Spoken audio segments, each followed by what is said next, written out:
What if you never had to fight the urge to eat again? What if you could work around it?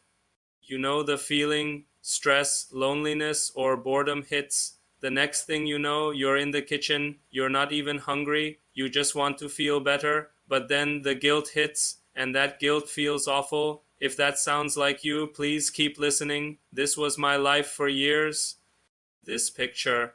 That was me, 147 pounds heavier. Emotional eating was a battle I kept losing. I tried everything, strict diets, hard workouts. Nothing seemed to work. The answer wasn't to fight my cravings. The answer was to understand my brain. A part of your brain is stuck in a loop. Stay with me and I'll explain why this happens. Then, I'll give you a simple 3-step plan.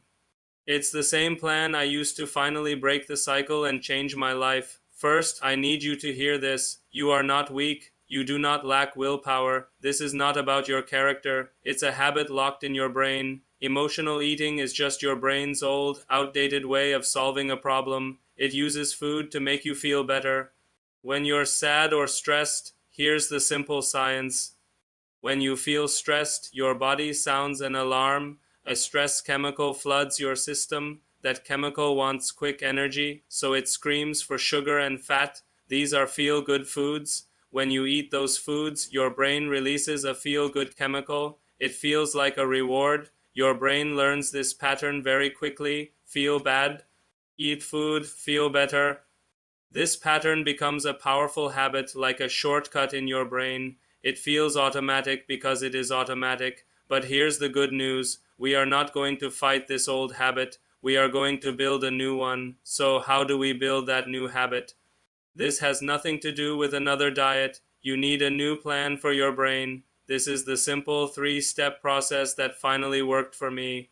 Step 1. Hit the pause button. The urge to eat feels instant. It feels like you have no choice. Your first job is to create a tiny bit of space, just a moment between the feeling and the action. I call this the pause button. When you feel that urge to eat, just stop. Stop for 1 single second. Take one deep breath. Ask yourself this one question: am I hungry or am I feeling something? That's the first step. Just ask. Remember, real hunger usually comes on slowly. Emotional hunger hits you like a wave. It wants one specific food, and it wants it right now. To get better at this, try keeping a craving journal for 1 week. Just write down when you feel a craving and what's happening at that moment. Seeing your triggers is the first step to beating them. But just seeing them isn't enough. You need a new plan, which brings us to step 2. Your brain needs new tools. If potato chips are your only tool for stress, you will always grab the chips. Let's give your brain better options. Your go-to toolkit is a simple list of things you can do instead of eating. The key is that they must be easy and fast. Take 10 minutes right now and write down a few new choices for your brain. If you feel stressed, walk outside for 5 minutes, listen to one favorite song, do 10 slow, deep breaths. If you feel bored, text a friend you miss, play a quick game on your phone, watch one funny video, have this list ready before the feeling hits. You are teaching your brain, when I feel this way, I do this instead. This simple list gives you back the power of choice. But what happens if you slip up? Step 3. Master the next choice mindset. This is the most important step of all. You will make mistakes. You will fall back into the old habit. That is normal and okay. A setback is not a failure. It is part of the learning process. The real damage isn't the cookie. It's the guilt that comes after.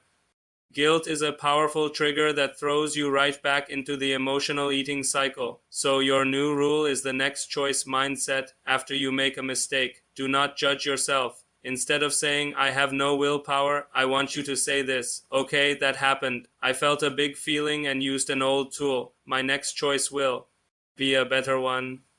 This isn't making an excuse. It's a strategy to stop one mistake from ruining your entire day. Forgive yourself and move on to your next choice. This is how you finally break the cycle of guilt. You do not have to fight to be free from emotional eating. You just have to work with your brain, not against it. Here is the 3-step plan.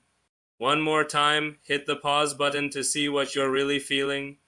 Use your go-to toolkit to pick a better action. Use the next choice mindset to forgive yourself and keep going. This is how you build a new habit. This is how you take back control. Now it's your turn. Tell me one new thing you are adding to your go-to toolkit this week. Write it in the comments below. Your idea could be the one that helps someone else today. Let's do this together. Also, tell me what city you're watching from. I want to see how far this message is going, and I want to say thank you for being here. I'll be in the comments for the next few hours, replying to as many people as I can. Thank you for watching. Remember to be kind to yourself. You are learning a new way.